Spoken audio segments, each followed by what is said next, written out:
First, now we are going to see the experiment number 7. Memory allocation.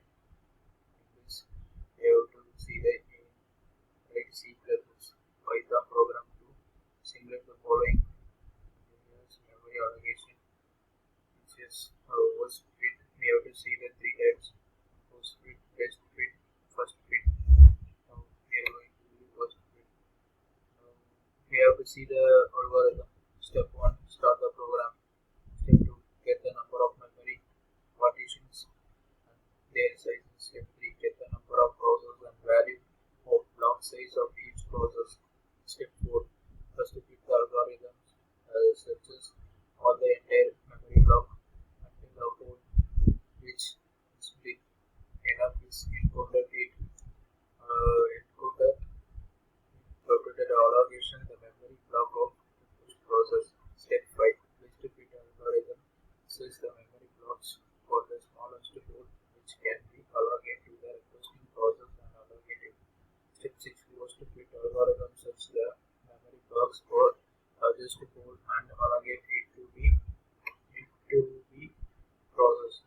Then the step 7 analyzes all the theme memory management features sequence and display the best algorithm which utilize the memory resource efficiently and efficiently. Step 8, stop the program. We are going to see the best fit. In this, we have to do the input of block size, numbers of 100, 500, 200, 300, 600. Now the process size 2, 12, 4, 17, 1, 1, 2, 4, 6, 2, 6. Now the process number of process size block number 2, 1, 2, 4, 4, 1, 7, 2 and 1, 1, 2, 3, 4, 2, 6, 5. Now the first fit, we have to see the first fit, input the block size and same give the process size and the process number of size block number 2, 12, 2, 4, 17, 5, 1, 12, 3 not allocated. Now the worst fit, we have to give the same and process size block 2, 12 the same also. Now we are going to see the program. In this program using namespace ASCII in CIJKN M10 P10 20 block Y is Y10 1. Now the code we have to give the name and count, enter a number of blocks. So enter and enter the number of block size n for I equal to 1, I less than equal to n I plus plus and m I to I. Now the count, enter the number of processes j and enter the process size for I equal to 1, I less than equal to j I plus plus sin ei. Now the count was fit, enter the choice and count process the number of process size block number. Now the switch case 1 and the block 1 if pi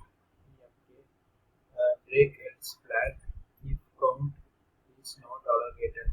Now we have to give the break case to y equal to 1, y less than n, y plus plus or z equal to y, z less than equal to n, z plus plus. Now we have to give the if m1 greater than m, we have to give using the formula I equal to 1, I then equal to j plus plus. Now the flag is equal to 1 for k equal to 1, k less than equal to n, k plus plus we have to give. In this if, now we are going to see the if. The count is break else flag plus plus. Now the if flag greater than n, now the count is break case 3. For y equal to 1, y greater than n, y plus plus for z equal to y greater than equal to n plus plus. We have to give the flag to see the break else back and not allocation. Now the break and we have to give return 0. Now we are going to see the output of this program. Now we enter the number of blocks, that is 3. Enter the block size 100, 500, 200, 300, 600, and enter the number of process of size 12, 417, 1, 12, 426. The first bit, best bit, worst bit. Enter the choice one. It will come the three options: process number, process size, block number. Block number. Now enter the number of process code, and this is the process of block number. Enter the number of blocks by, enter the block size, enter the process of code. And we are going to see the result. Implementing C++ Python program to simulate the following continuous memory allocation. The three types is first fit, best fit, first fit. That's all. Thank you.